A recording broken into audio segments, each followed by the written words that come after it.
morning, good afternoon, and evening, everyone, and welcome to the Space for Women show series 14, Space for Youth, the role of education in developing tomorrow's space professionals. Series 14 is aligned with SDG 4 on quality education and SDG 8 on decent work and economic growth of the Sustainability Development Goal agenda for 2030, with the aim of further contributions to empower youth and adults with essential skills to meet the space industry with STEM-related fields to better support the education path of the future space generation of the space age arising. Within the space industry, we encourage you to think imaginatively to build a better future for Earth and for the future space age. There are opportunities for engineers, mathematicians, and physicists, as well as biologists and medical professionals and professional specialists in policy and law development, as well as good opportunities for writers, philosophers, and other creative experts. We've all taken a very different career routes into the space field as part of a futurist community that is joining to get together efforts to build a better world together on and off Earth. Our aim today is to empower the equal participation of women and girls in space education, as their equal participation in the space industry is a necessary foundation for a peaceful, prosperous, and sustainable world. We also aim to discuss what is the future of space education? What is the future between space education versus STEM education? What are the main challenges to accessibility to space education, and what should be done to overcome them? My name is Hien Nguyen. I'm an UNOOSA Space for Women mentor, and today I'm your host. Now, without further ado, I will now introduce you to today's show moderators, Dr. Alissa Hadaye, UNOOSA mentor, who will present our guests of honor, and UNOOSA mentor and our co-moderator, Ms. Bianca Cefalo, our rocket scientist. So once again, thank you for your participation today, and welcome to Series 14. Thank you, Ian, and thank you all for being here. We are going to talk about space education today, and we have the pleasure of having three fantastic speakers, which I'll introduce swiftly before really digging into the question of what is space education, and is space education, STEM education, is that the same battle? And finally, what are the specific challenges to space education that maybe our speakers were able to tackle and teach us about? So our first speaker today will be Janet Ivy. She's the creator and CEO of Janet's Planet. She's also the president of Explore Mars. And I hope, Janet, that you'll have a chance through your presentation to let us know more about Janet's Planet and Explore Mars. And she is also currently NASA JPL Solar System Ambassador. And she even created a documentary for students aged 3 to 8. So having touched on all these different domains and having provided us with a lot of space education, can you tell us more about your work, Janet? Thank you so much for being here and inviting me to this incredible panel. It's something I'm super passionate about. I've been working with kids for the last 28 years and started out more in the arts and then kind of transitioned more into the science and space. And people all the time ask me, why space? Well, the good news is that my name Janet does indeed rhyme with planet. So I was like, perfect, it fits, that's where we're gonna head.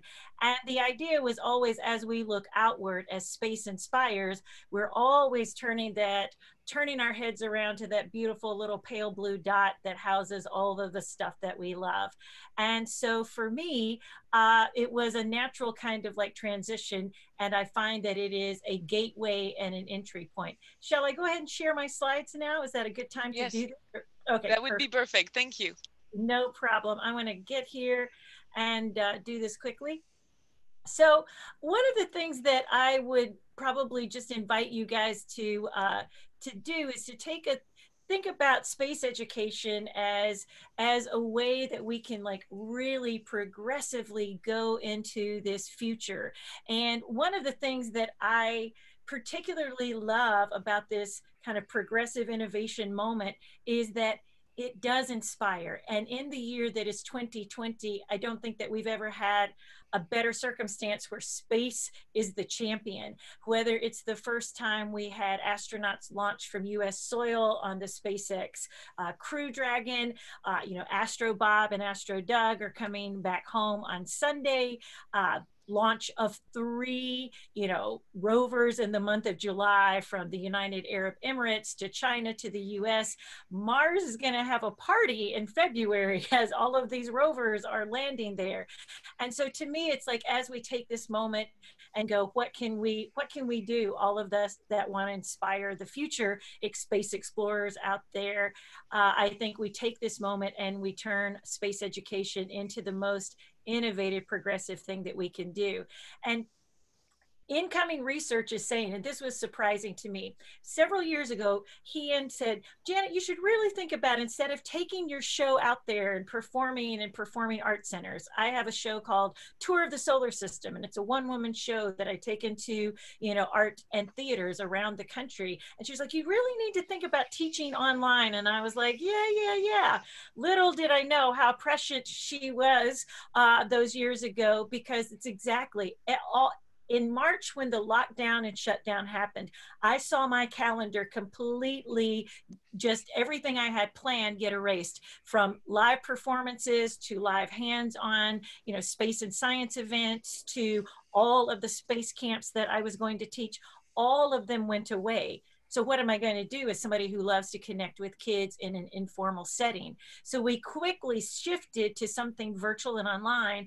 And some of the research that's coming through is saying that, research is showing that kids are actually retaining anywhere from 25 to 60% more as they do this immersive learning, some synchronous with, FaceTime and interaction with a real person, some asynchronous where they're learning through games or through, just video instruction. And so the big question mark there is, right, is this a way that we can really catapult space science, because kids will have access to it and they can follow their passions? And again, I always think space education is that entry point. You'll see here, this is from a camp that I taught this past week. We're making lunar landers. And so we sent out packets. So the kids had the Janet's Planet space pack. Every day I put little stickers on there, don't open until it's mission critical. And so they were like, can we open it now? And we built up this excitement, and we're making everything from little bristle bots to lunar landers out of, paper plates and cups and cotton balls, but they're getting those things. It's like, Bianca would have been a perfect guest, that we could talk about rocket science and propulsion and shock absorption and all of those things, center of gravity if it doesn't land correctly. So you're sneaking in all of the learning while they're having a super great time about dreaming of space. And this was a little bit of what we did. We found out that offering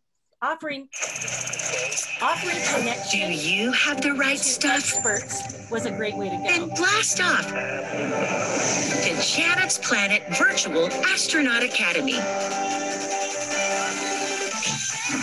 Learn from real astronauts, real pilots, real space experts, and real engineers. And maybe the most profound thing that we learned is that kids love talking to an expert. They love having access to that. They love feeling like their question is important.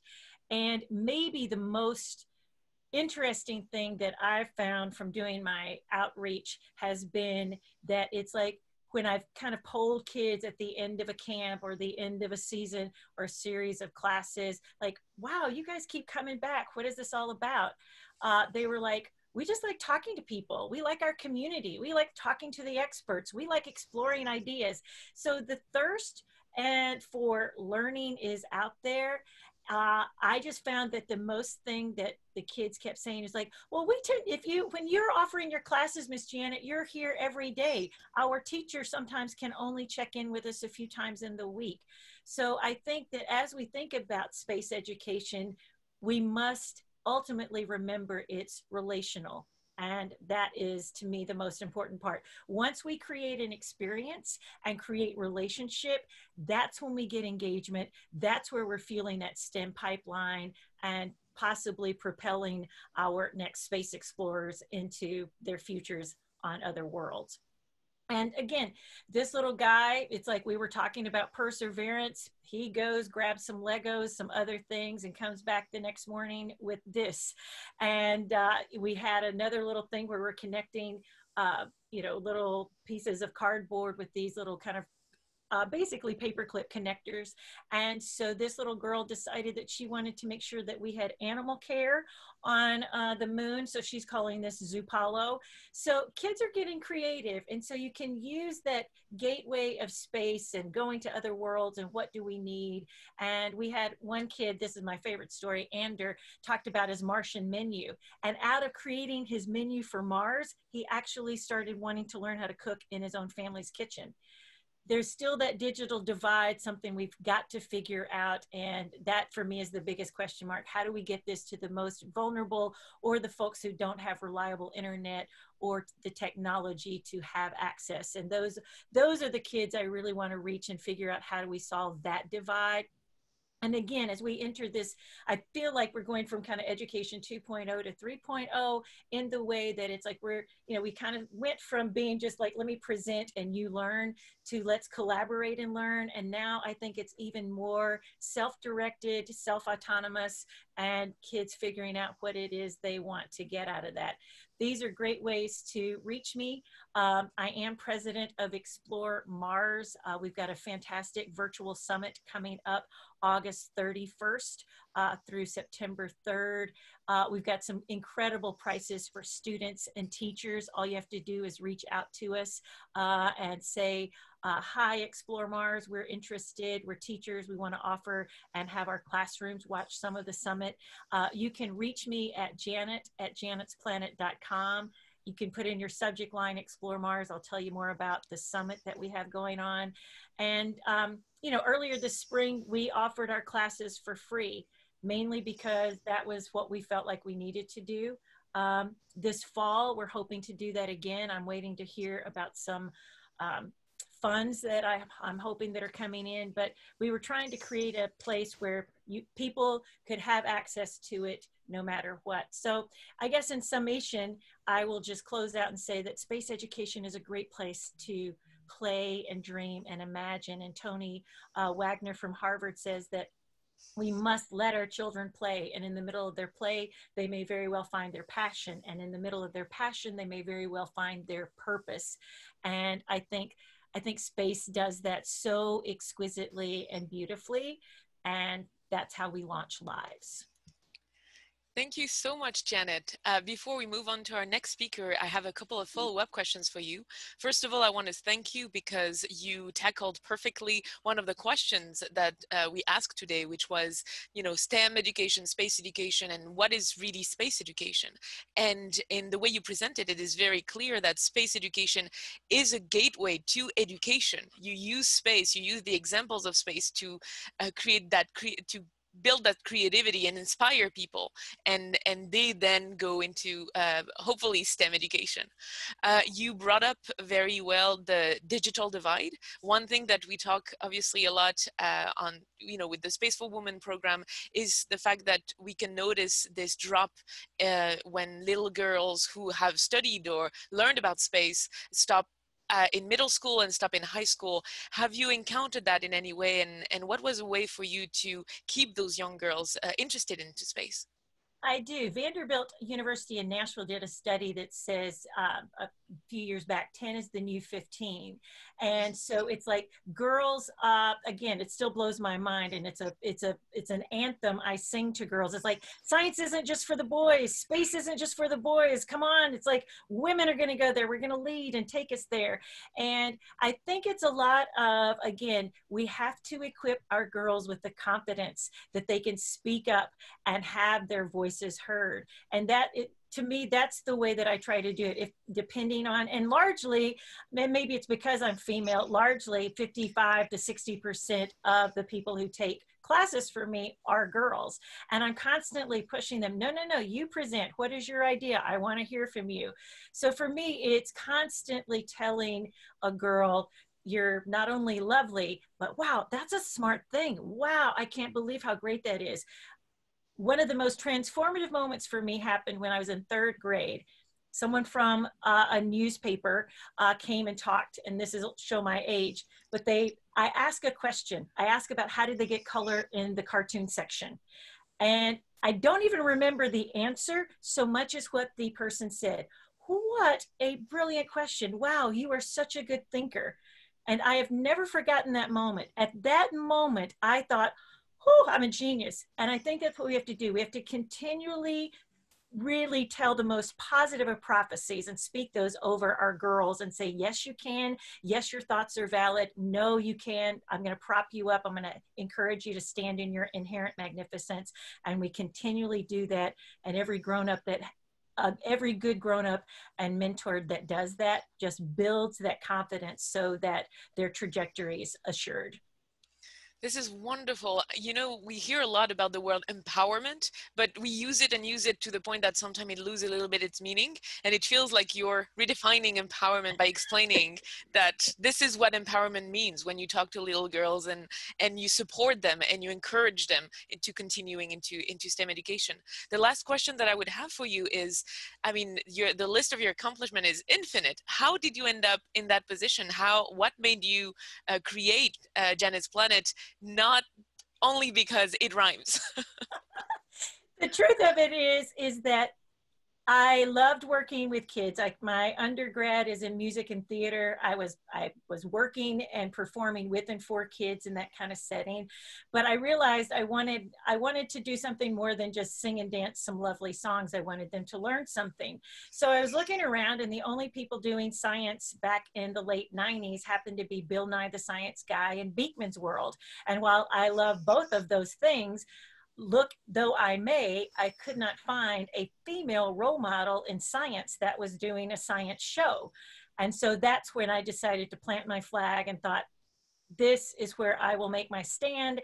I will be a female touting science and art and all of these great things, and using space as that portal to get kids interested in what is space and what is science and all of the many ways that people can be involved in the space community.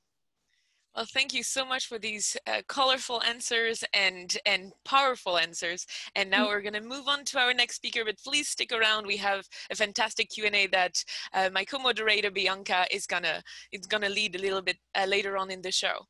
And so now I will introduce you to Zainab Asim. And she is not only at 18 the youngest UNOOSA Space for Women network mentor, but she's also the world's youngest future astronaut set to fly with Virgin Galactic. And in addition to that, and to her schooling, as she's an undergrad right now, she wants to empower young girls and young women to pursue careers in STEM education. You see the line between our speakers here. We are all here for space and STEM education. And she's the founder of G.I.V.E, Global Initiative and Vision for Education, which is to foster 21st century educational models based on neuroscience and psychology to foster, once again, creativity. So Zainab, I'll let you present your slides, and I'll ask you the same questions. What is for you space education? Perfect. Thank you, Alissa. I appreciate that introduction. And the questions that I'll be answering today are, what space education means to me, but also the challenges in space education today as a student who's been through the system and who is just entering university, as well as what solutions there are and what we're working towards. So I'm just gonna share my screen here with you guys.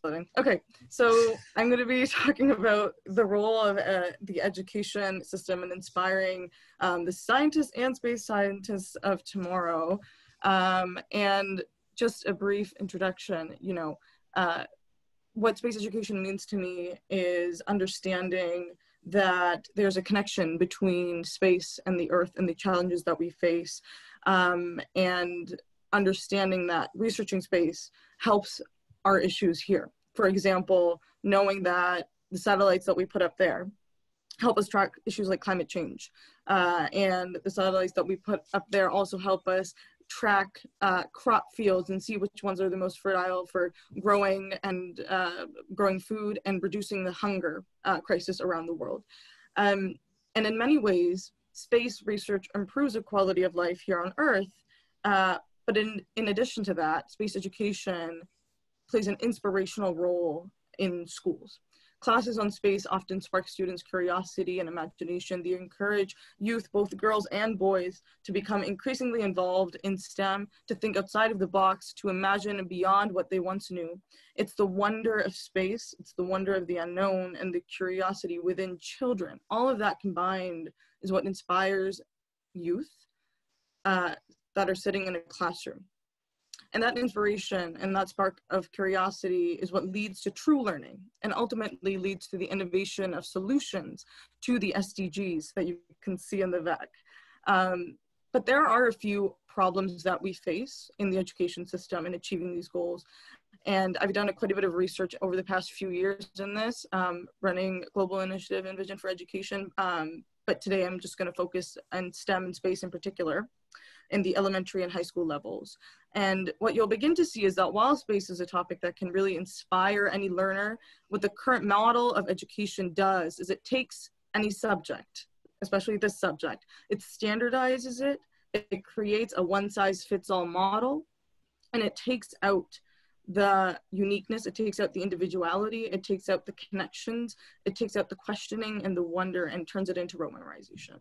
And so then rather than inspiring a level of learning of space education, what sometimes happens is kids get discouraged because they're not actually getting the real picture of what the space field is like, and they create these negative associations of stress. And that presents a really massive issue because, you know, this system was created 100 years ago in North America in the industrial age, and we don't need factory workers anymore like the system was designed to make. We need creatives, we need innovators, we need critical thinkers for the digital age. There are jobs that exist now that didn't exist 15 years ago. There are problems that exist now that didn't exist 10 years ago. And there will be problems that exist that don't exist today. And so we need people who can think outside of the box and that have skills like creativity and curiosity, which are necessary to solve these problems and to achieve the sustainability and development goals. And so quick outline of what I'll be going through is the issue. The first one is the curriculum. The second issue that I'll be outlining is the standardization and the lack of freedom and autonomy in schooling. And the third one is the access to space and STEM education, and specifically developing areas. So I'll start with curriculum. So the first part of the issue with how the curriculum is designed right now is firstly the lack of teaching. I know for North America, you learn about space education, you learn it in grade 6, you learn about the solar system, and then in grade 9, it's an optional unit. So you never really come back to it, and you only get to learn it in high school if the teacher enjoys teaching it. I personally, my teacher didn't want to, so I didn't get to learn about it. And so my learning comes from my own curiosity, watching TED Talks, documentaries, and reading books. And then in addition to the lack of teaching in the curriculum on space education, what is taught is not reflective of what the space field is like, what astronomy is like at all. And that is the same for STEM. You know, you learn to memorize information and then spit it back onto a piece of paper. And that is not how the real world works, right? You are problem solving, you are thinking, you are collaborating with other people. And so there is this lack of experience that kids feel, and they don't get the real experience of what space is like, and that can deter them. You know, I felt deterred many times until I got to, as Janet said, speak with experts and talk to them about the real world and how we actually work in that field. And that's what led me to keep on going. But a lot of my friends don't have that because of the way that the system is designed. And the third thing is that there is no interdisciplinary component within the curriculum when it comes to space education or even STEM education. I think one of the reasons that a lot of kids nowadays don't really, you know, there's this concern among young people and certainly among my generation that we shouldn't really be focusing on space because we have a lot of problems here on Earth. We have climate change, we have poverty, we have a lot of these social issues. And you know, they have had this mindset because of how astronomy is taught, is that Earth is separate than space. That there's Earth and then there's the universe, and they're two very different things. And we don't learn that we are participants in the universe. We are a part of it, and it is a part of us. We need to work together. The issues of Earth are the issues of space, and the issues of space are the issues of Earth. And that we can use space to solve these problems, like I've given the examples of climate change and the examples of hunger, and we don't know where these solutions are going to come from, but we don't learn the interdisciplinary component. And Einstein said something, the greatest scientists are artists as well. You know, solutions to the problems with space or the problems on Earth or to solving the SDGs, you know, we need ideas that draw from different disciplines and that require creativity and out-of-the-box thinking, and the real world is interdisciplinary. So that's another challenge that we face with the curriculum, is that everything's so isolated that you're not really getting the real skills you need in these fields. And this last point is about diversity, because as Janet mentioned, that, you know, women can do this stuff. They are absolutely capable, and they are doing this stuff. But I find that we're not learning about it at all. I mean, you look at the movie Hidden Figures. I'm not sure how many of you are familiar with that, but these were these African-American, these Black women in the States who basically helped with the moon landing, and they were never acknowledged. And I don't learn about Anousheh Ansari, who's an Iranian astronaut. I don't learn about Ivy-Duensing, who was this Eastern astronomer who created the foundations for modern astronomy. And I love Einstein. I will keep on quoting him, and I love Newton, and I love Galileo, but we need to have diversity in our curriculum, and we need to have representation, because if you don't see yourself in the field, it's very discouraging. And I know for me it was, and again, the only reason that I think I'm here right now is because of women like Janet and women like Anousheh Ansari, who I've been able to see representing in the field, but I had to seek that out myself. I didn't learn it in school.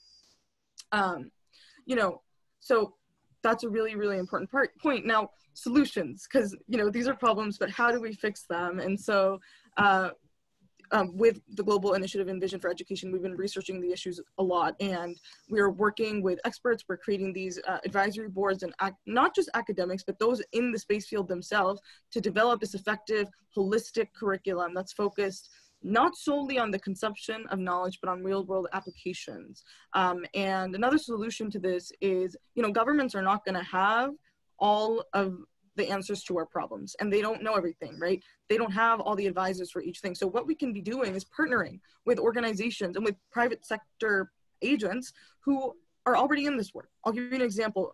Blue Origin in Canada right now is partnered up with this Toronto organization, and what we're doing is helping them carry out this project where in schools, and we're trying to get it into public schools, kids get to develop these science experiments that will be sent to space. And so that's a real world application that kids can be motivated by and inspired by. And that's a partnership between the private sector and the public space. And we need to find a way to do that and create access to that for every child. And so they're not just memorizing things. The second point is the standardization and the lack of autonomy within the education system. And this is another quote by Einstein, and he said, "It is in fact nothing short of a miracle that the modern methods of instruction have not yet entirely strangled the holy curiosity of inquiry, for this delicate little planet, aside from stimulation, stands mainly in need of freedom." And going back to that connection of play, and going back to that connection of learning through exploration, there is not room for any freedom right now within the system that we have. When a child raises their hand and asks a question, that is where true learning comes from. If it's not in the curriculum, most of the time, you're not going to have that conversation with the teacher, or it turns into a side conversation. And, you know, this quote really highlights the primary issue of this lack of control that students have over their own learning. They're told what to do, they're told how to do it, they're told when to do it, and they're not free to do anything themselves. And there are psychological impacts to this. There's neuroscience research saying that this contributes to depression because, you know, instead of creating a love of learning, kids begin to feel helpless over their own lives, like they don't have control. And it starts there, and it contributes to depression. And, you know, just an example, a very small example, there was a school in America, in Minneapolis, where, you know, they didn't give them the lab instructions. They told them, do whatever you want. And they gave another group this really rigid curriculum and really rigid standards that they had to follow. And what they found was the first group that had no instructions and were allowed to do what they wanted created better lab write-ups, took their time, and had a much more well-developed topic and well-developed lab. And what that shows is that children want to learn. They do. They have naturally curious minds. You just need to let them do that. And we're not letting them do that. And so, you know, my final point in this section is, you know, how can we expect students to be creative and solve the problems and explore space if schools don't, if schools give them the outline, the title, and the structure of everything in life? You know, we give them model answers to memorize and put down on paper instead of practicing critical thinking, developing their ideas, debating, wondering, and asking meaningful questions. All right, and then final point here is this access to space and STEM developing areas. I went to Pakistan 2 years ago in this rural area in the northern regions, and I was fortunate enough to meet the community and stay there for about a month and talk to the locals and meet the girls who were trying to get an education. And there were a lot of barriers that I noticed, and when I went home and I researched, it's all over the world, there are these problems. Number one, you have a lack of resources. There's no facilities. Sometimes there's no teachers with training. There's a lack of technology. There are other issues surrounding them. There's a lot of poverty, and what that can lead to is people putting their children into child labor because they need income. They have hunger. They can't focus in school because they're hungry, and they have health issues. They have to stay home because, you know, they have some sort of illness they don't have access to healthcare for. And the last point, which was really striking to me and that I don't think is talked about enough, is that even if the kids who did get an education, I met this man named Imran Khan, and he had a master's in economics, and his job in that rural area was to clean the roads. And I asked him, you know, you have a degree in economics, why are you, you know, so it's, I mean, it's not, I'm not trying to indignify him, but I'm, you know, what does this have to do with economics? And he said, well, I didn't have the money like most people to leave my country and go work somewhere else, like in Canada or in the US or the UK. I had to stay here, but there's no jobs here. The closest bank is 3 hours away. There's no jobs here. And so even if we were to go and give people educations in developing areas, we face the challenge of them not having anywhere to work. And so the solution that we're trying to do at Global Initiative and Vision for Education is design a curriculum and a model of schooling that doesn't just create people who conform and repeat tasks and follow instructions, but people who develop skills like creativity and innovation to make job opportunities in their own communities. And our model is very much based off of partnership. We don't want to go somewhere and say, okay, we're going to build a school here and you just deal with it. Our partnership model is based on working with local residents and local leaders and them leading this work and us supporting them, helping them in whatever way they need financially or with research, so that, because they understand the needs of that community and of that environment. Zainab, I will have to ask you if you can wrap up in 1 minute because we have more questions for you. Yeah, no problem. And you know, finally creating job programs within the schools themselves, having parents be, you know, have, whether it's cooks or whatever it is, and having food programs for the students and, you know, healthcare is like vaccine and stuff to incentivize them to come, because, you know, families need income and that's why they usually don't send their kids to school. And so, you know, I'll skip that slide, but just in conclusion, I think that we've forgotten that education is not the filling of a vessel, but it is the kindling of a flame. And I think right now, the model that we have, we're stuffing people with this information instead of inspiring them to seek that information themselves. And I think schools should be a place where children can be guided and they can get the tools that they need to do that learning. Instead of, you know, and, you know, Janet, you mentioned perseverance. I think instead of perseverance, we're developing this deep sense of fear of failure with the grades that we're given. And instead of equipping people with creativity, we suppress that. We don't answer questions. We don't give people a chance. And so, you know, what we're looking to do is implement these solutions. And most of all, just give people the chance to not only accomplish their dreams, but to make the world a better place, because I don't think everyone has an equal chance right now. Okay, sorry, I went a bit over. No, that's... And Alissa, I know that you have questions. Quickly, Zainab, you might be my spirit animal. I want to know you and hug you and all these things. I think the gift of it is, and you're exactly right, in the traditional classroom, in the traditional educational system, I think that's why I chose the informal route, because that's in, and encouraging teachers, because truthfully, what they have to adhere to with, you know, the rigors of their districts or superintendents and things, it's like I but bow before any teacher doing the good work year round and trying to make education forward and everything.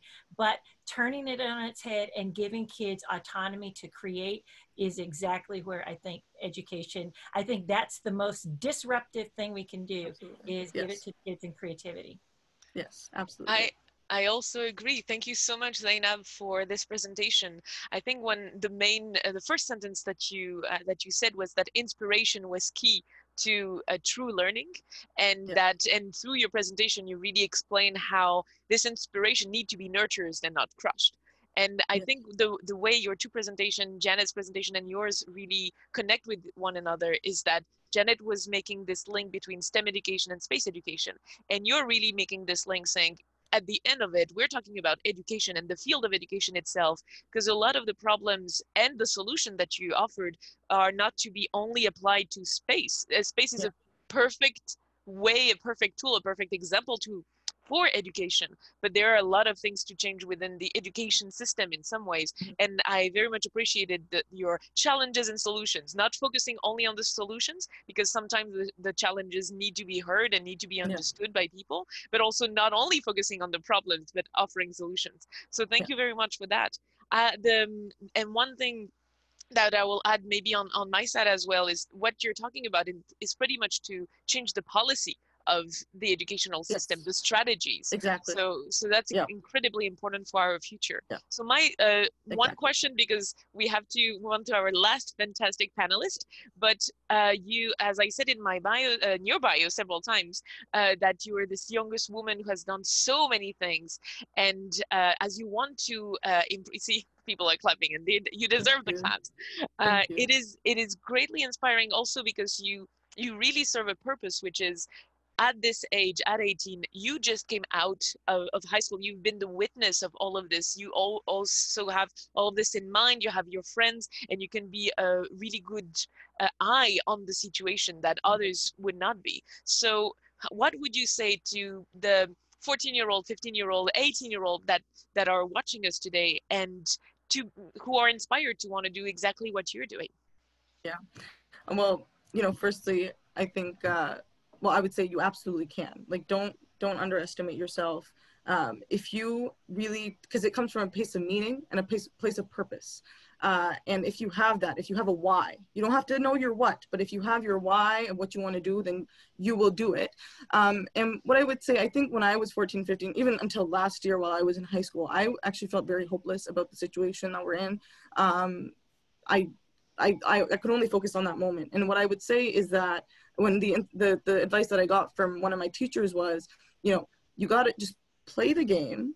And once you're out of it, change the game, and that's what I'm trying to do now that I'm out of high school. I don't know what the problems are in post-secondary yet because I haven't gone in, but my experience, now that I'm out and I've graduated, I really think that with my experience and with the experiences of other young people from across the world, that we can change. I think the greatest power that we have is organization. And so I would say, don't lose hope. If you want to volunteer with us, volunteer with us. I can send that link later on.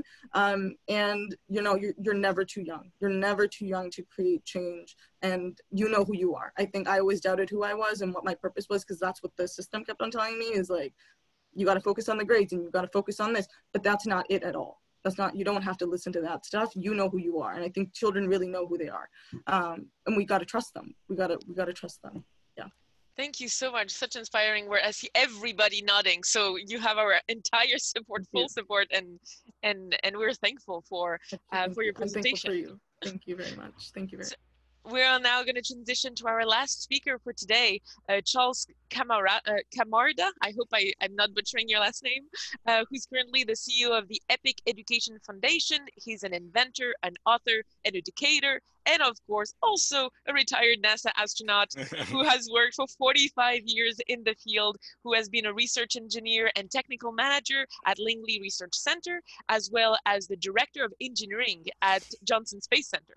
So in terms of overachievers, Charles, could you just let us know more about your experience and share with us your presentation on what you think is the role of space education?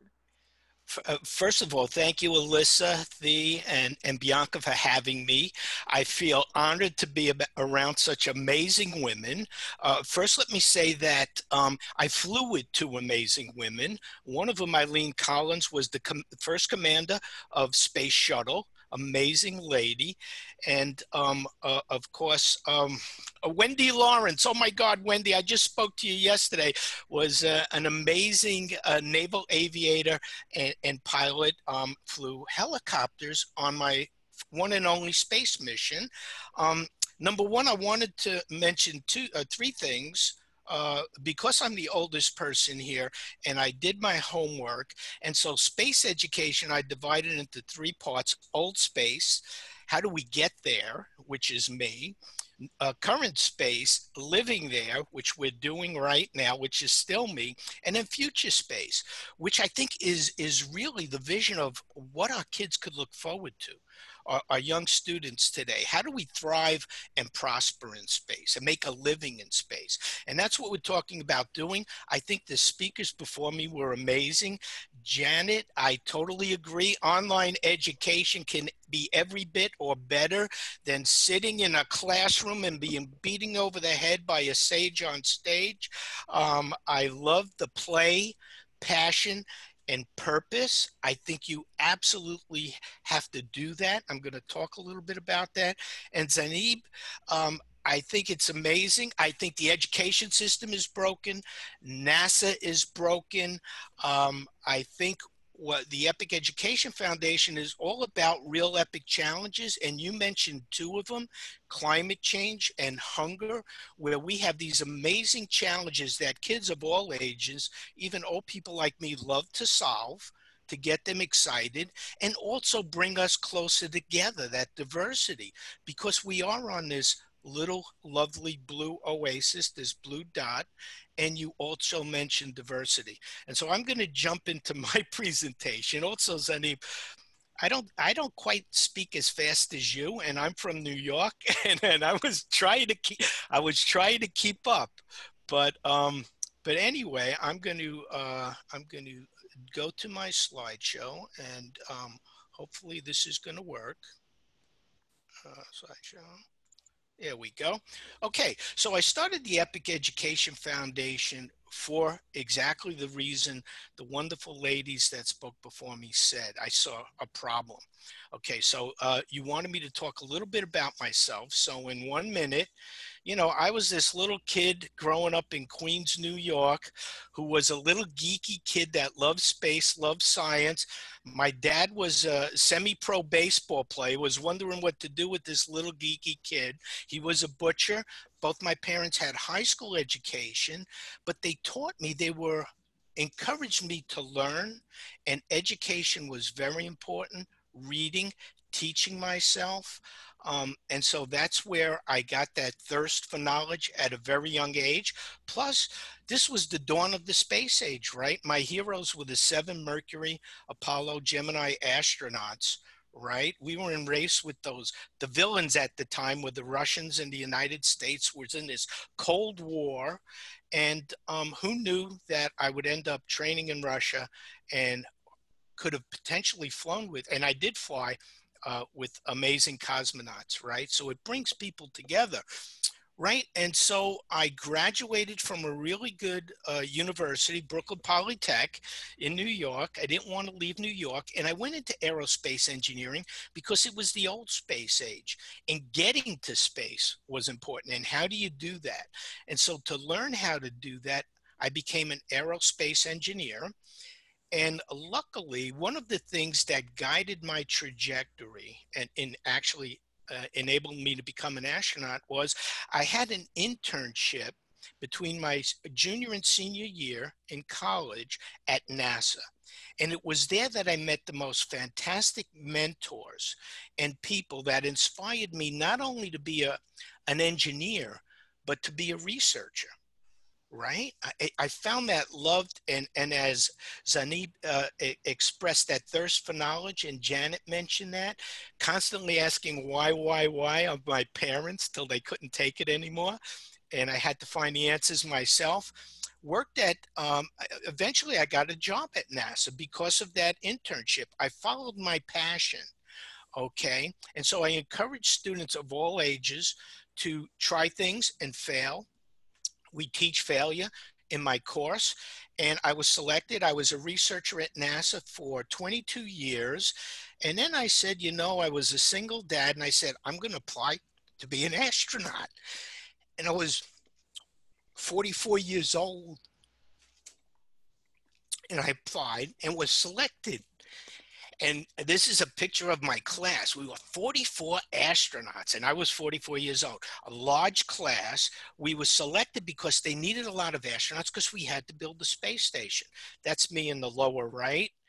Then something terrible happened. Before I was selected to fly in space, we had this terrible tragedy, and we lost 7 amazing people.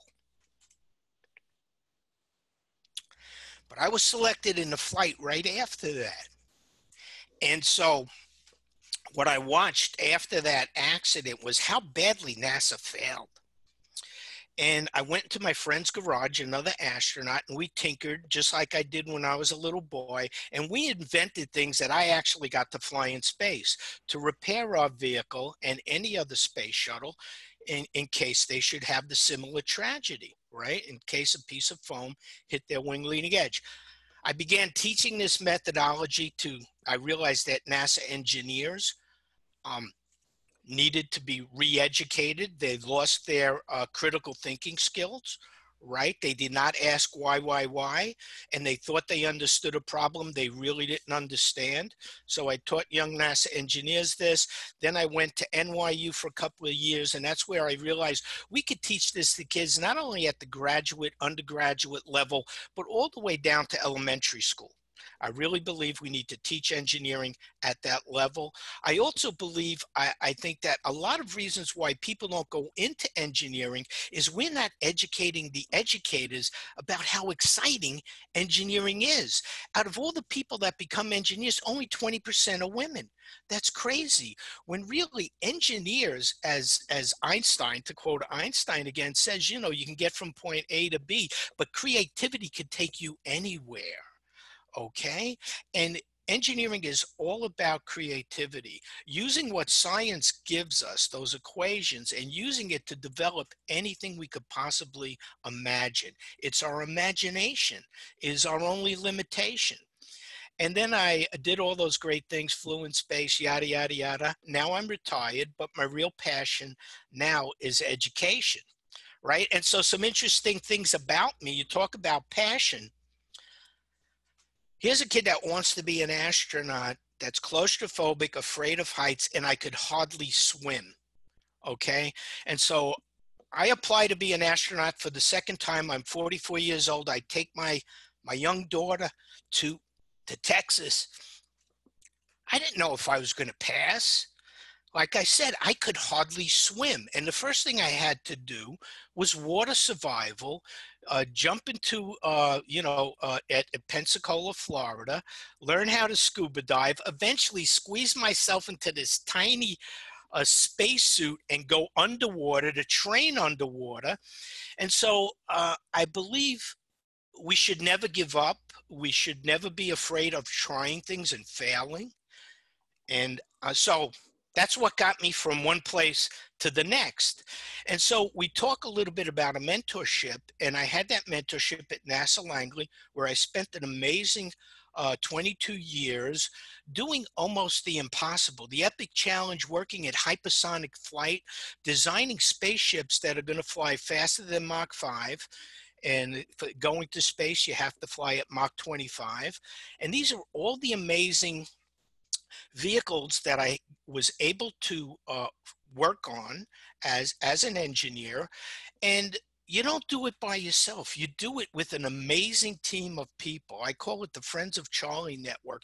These amazing experts in all these different fields working together, just like Zainab said, in an interdisciplinary way. I absolutely agree with you. Engineering, education is broken. Education is broken. We have these silos. I headed up a thermal structures branch where we were designing materials and structures for spacecraft that had to exceed temperatures of 3,000 degrees Fahrenheit. Sorry, I'm not converting to universal units, and as low as minus 400 degrees Fahrenheit, and they had to work reliably. So we had to work in a very converged, transdisciplinary way to not only understand how these systems perform, but as researchers, we wanted to test things to the limits and understand how they fail. And that's where you go from being a regular engineer to a research engineer. You're constantly asking why. You have that thirst for knowledge. And then, like I said, when I was 44 years old, I said, you know what? I'm going to try something that I always wanted to do as a young boy. I'd have to learn all sorts of new skills, which is the other thing. We never stop learning.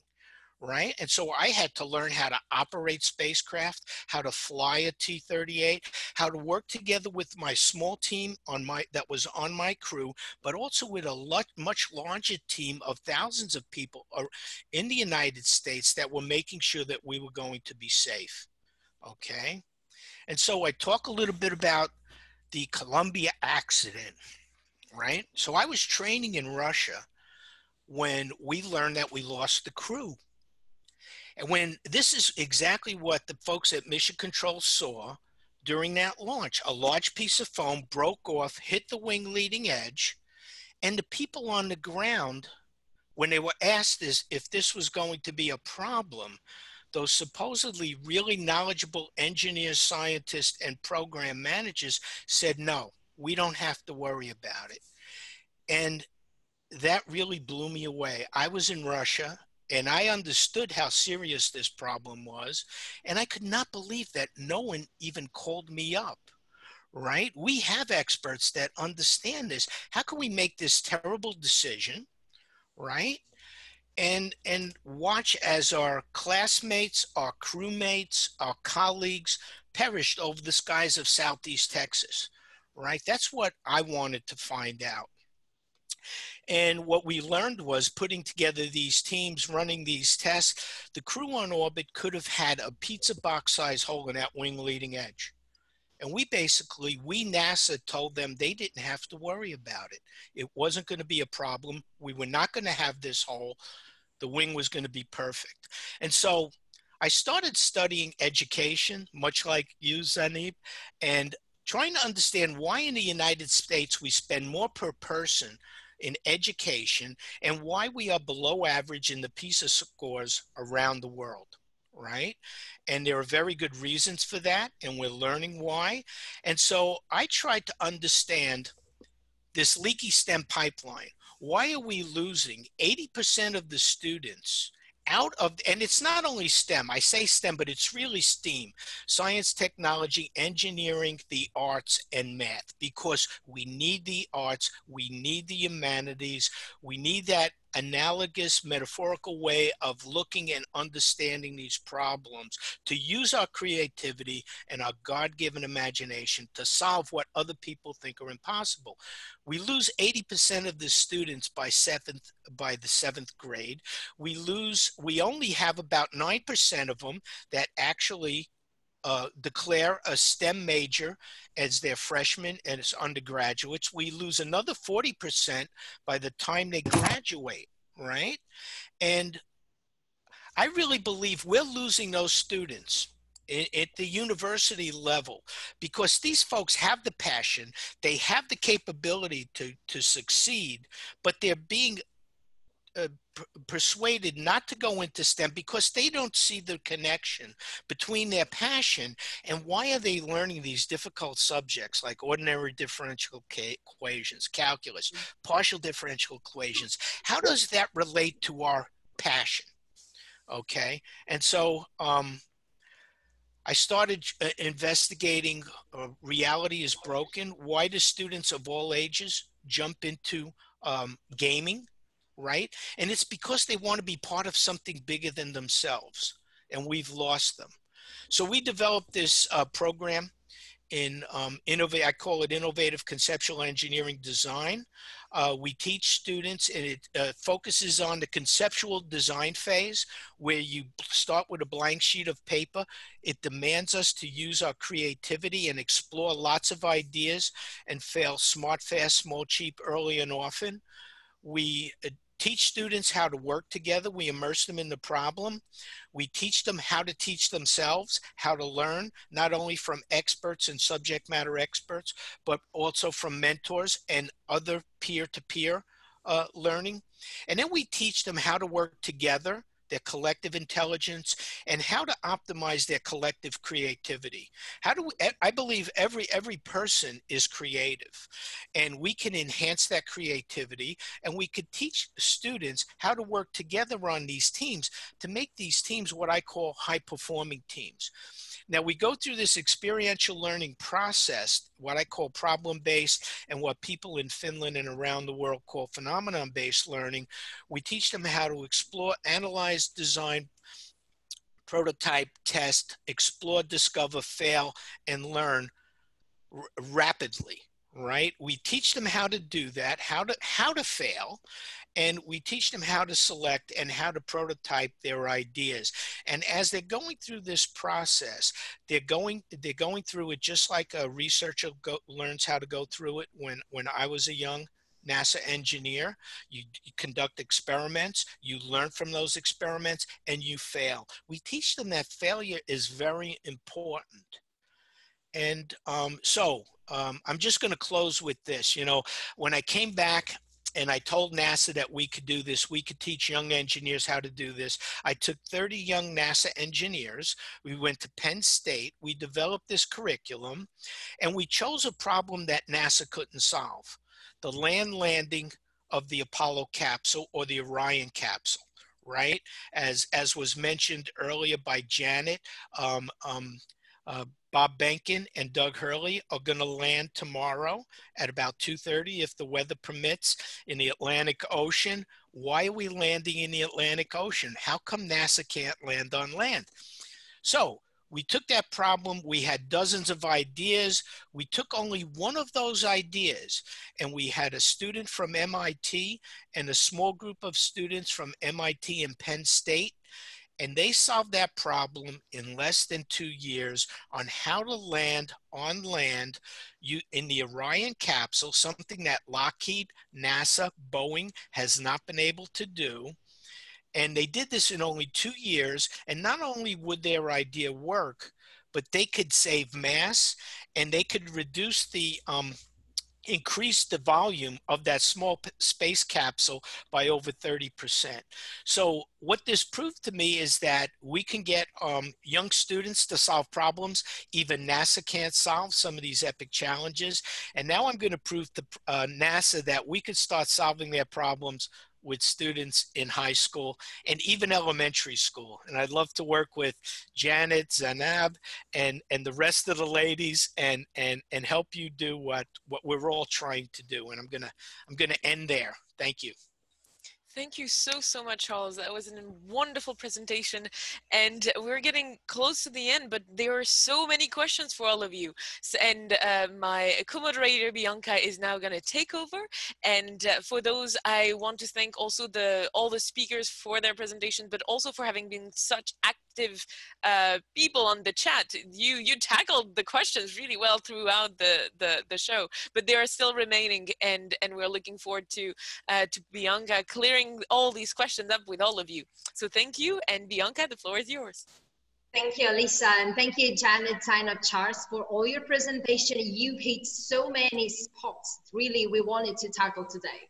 From the problem of really empowerment, what does that mean from a young age, to the creativity, the interdisciplinary ways of looking at space. So as Zainab said, Space, we are living in space, so why do we even think we are disconnected? You know, it's crazy to think about that.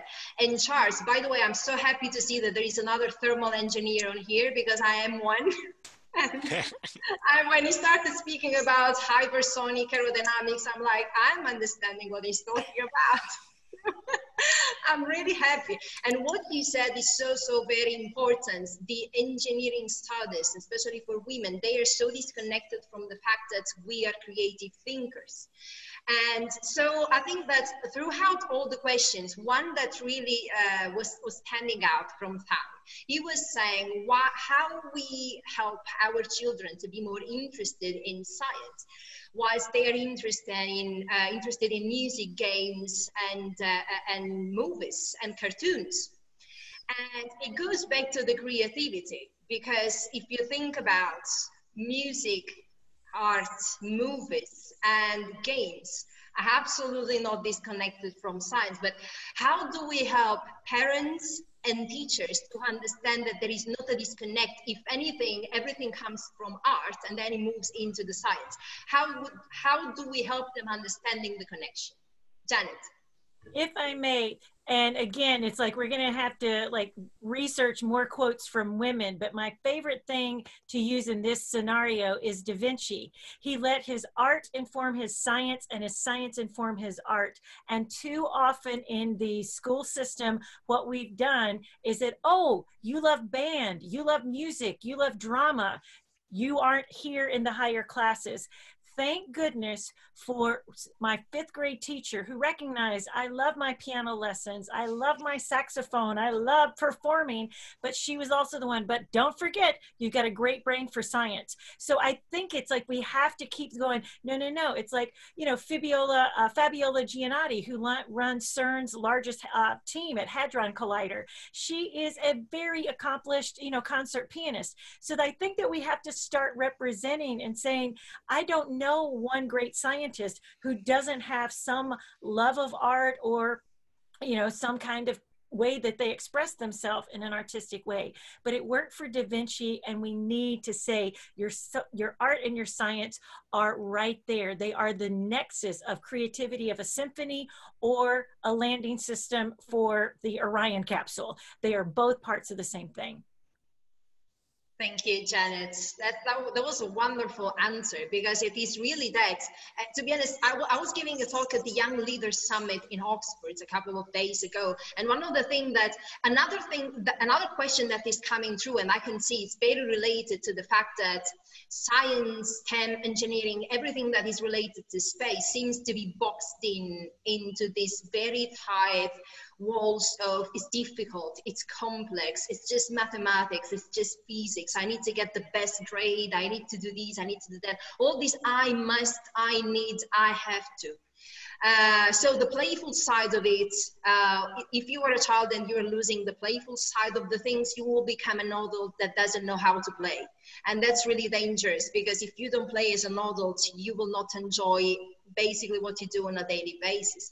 And the other question is this one. So I always say, when they ask me, what kind of subjects would you tell us to study to become to work into space or become an engineer or whatever, a STEM professional? And my answers will always be art and philosophy, because that is something that really opens up my perspective of thinking. How do you want to be an innovator, a creator, if you don't see other perspective? But from your point of view, especially Charles, that had also, you know, a different perspective on this one, and Zainab. So what would you suggest parents and teachers? As we know, this education, standard education is failing. So what do you think parents should look for into an extra additional education for their children? What should they invest in as students and parents as well? Could I jump in there, Yeah. Bianca? Because I think, you know, I think when I was a little child, I always had that curiosity, always asking why? And you could be a little pest to a parent, constantly asking. So I think parents need to be patient with children. They need to encourage curiosity, even if they're playing a piano or they're strumming a guitar, and you ask questions. Ask, well, how does it do that? How does it produce sound? Let's take a look at that. I was always interested on how things work. And so as much as we can encourage curiosity and then show our children, you have that curiosity. Now, how do you satisfy that curiosity? How do you get the answer? You're leading them down that path of education, of being critical thinkers, of constantly questioning, and don't lose your patience with your children. Allow them to explore and fail, because I was blowing up things and almost burning down my house as I was building rockets. And I think the one thing I didn't do as a parent was not let my daughter have those same experiences. Thank you very much, Charles. And it's very, when you say, look at things and how they work, because this is exactly how I wanted to be an engineer. I was playing with my dad in the garage with spare parts. I love those spare parts, and I wanted to understand, how do they fit together to make a machine? So that is how it happened. And my mom was really happy when I was full of oil, but this is how I got into engineering. And I think another important question that was raised here, and also from Zainab, when we talk about, of course, we want to encourage personal development. We want to encourage curiosity, creativity, because that's all the basics of the playfulness, as either you are a child or you are an adult. But how do we tackle these issues when clearly some education and development programs are really expensive financially, when we are in developing countries and they don't have access to all of the Western, let's say, based programs that we have? And how do we help them when there is this big financial divide? Yeah, thank you, Bianca, for that question. And that is something that we at G.I.V.E are working on. And what I would say is, just before I move on to the solution, is that we also need to get out of this mindset of, applying the Western models, or like the US models or the UK models in other countries. It's not necessarily the right way, and it's not necessarily the best way. I mean, we're failing here. As, Charles very well laid out, we're not doing well. I know that's the US, but even in Canada, it's not about being the best, but if you look at the people, if you look at the children, they're leaving school and there's this lack of meaning, right? And so I wouldn't say that's we're fortunate to have, a great quality of life, but I think that people are missing things within themselves. And so I wouldn't say that the solutions are in the Western countries. What I would say is that you're right, there is a gap where the Gini coefficient and all the measures of inequality are widening, and education is a part of it. And I believe that one of the ways that we can bring education, proper education, once we've developed a great curriculum, and I think Charles is doing a great job of that, to developing areas, is through STEM-based solutions. There are these robotic technologies that are coming out where you can put them in these classrooms, and teachers from around the world can be on that screen still engaging with students, and they can train teachers in those communities if they want to do it in person as well. So I think one way that we just close that gap is by investing in STEM technologies and bringing those to developing countries, and help and working with the people there, of course, not just going and saying we're going to do this, but working with the people there to meet what their needs, but using STEM. I think that's why, for these SDGs, STEM is a really great way to do that, and that's why we need more people working in this. Thank you. Zainab, if I could just add one thing, Bianca, you talked about, and you hit the nail on the head. I am so upset with the cost of education, and that's why I'm doing what we're doing, right? And Janet, I really believe we can create phenomenal online content, and that's what we're trying to do. Make it open and accessible for everyone on the planet. We have to solve the internet problem in these developing countries, and absolutely not any one country has a lock on this, right? I tell you how upset I am with the US education system. I've been working with folks in Finland using phenomenon-based learning. They totally let their kids play up until through high school, you know, and they do amazing. And so I think we have to democratize education so everyone on this planet could fulfill their dreams. And Zainab, as long as I'm around, I'll help you any way I can. Same thing with you, Janet. I cannot wait to reach out to both of you. I just want to address, Camille has a question here about how do you get accepted to do science if your background's in the arts or music or theater? Mine happens to be that. I found out that it's like my kind of performance is that I can take that performance side of me and translate that into like my excitement and my communication of science topics. There are great artists, but I tell you, for a long time, I had a bit of imposter syndrome going, I don't know, it's like I love this stuff and I'm so, you know, again, much like many of you, is that I always loved space. I got to go to the US Space and Rocket Center when I was in 3rd grade and I was hooked. And so I would just encourage you, if you are in the arts, there's so many ways. We have to think about artful ways to do things. I learned from an artist that worked for NASA many years, and he said that an engineer would send him a design. His task would be to kind of create it on paper, and sometimes he'd go, oh, that's missing a door. There should have a knob should be here. And he goes, they'll never use that, or at least that's what he thought originally. When he'd get it back to the engineering team, they're like, oh, that's perfect. Thank goodness. Through your creativity, you just showed us in our design process what we missed. So I would say, learn all you can, meet as many people as you can, connect.